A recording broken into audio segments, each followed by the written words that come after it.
नमस्कार मंडळी. तर आज सकाळी मस्तपैकी उठले, फ्रेश झाले आणि नंतर पुढ्यात बघते तर नाश्ता काहीतरी आगळा वेगळंच आलेला आज यार. काहीतरी मस्तच होतं. चपातीवरती मम्मीने बेसन वगैरे लावून चीज वगैरे किसून तिने एक वेगळ्याच प्रकाराचा हेल्दी पिझ्झा बनवला होता.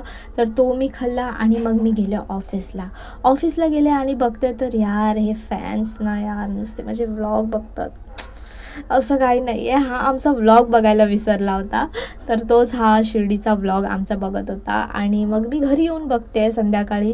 तर घरी आल्यावरती समजलं की मम्मीने पिठी बनवली आहे, पण पिठीसोबत काहीतरी नॉनव्हेज बनवलं होतं आणि नॉनव्हेज मी मंडळी खात नाही.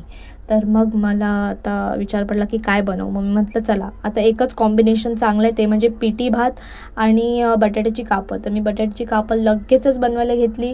कंटाळा तर खूप जास्त आलेला यार, कारण दिवसभर घरी दमून येतो आणि मग काहीतरी करायला लागलं ना की खूप इरिटेट होतं. पण ठीक आहे, चॉईस पण माझीच आहे व्हेजिटेरियन राहायची, तर मी स्वतःसाठी हे बनवेनच, एवढे कष्ट घेईनच, पण चांगलंच खाईन.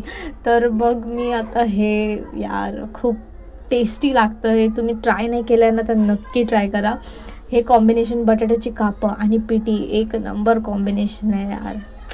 सोबत लोणचं असलं तर अजूनच मजा येते.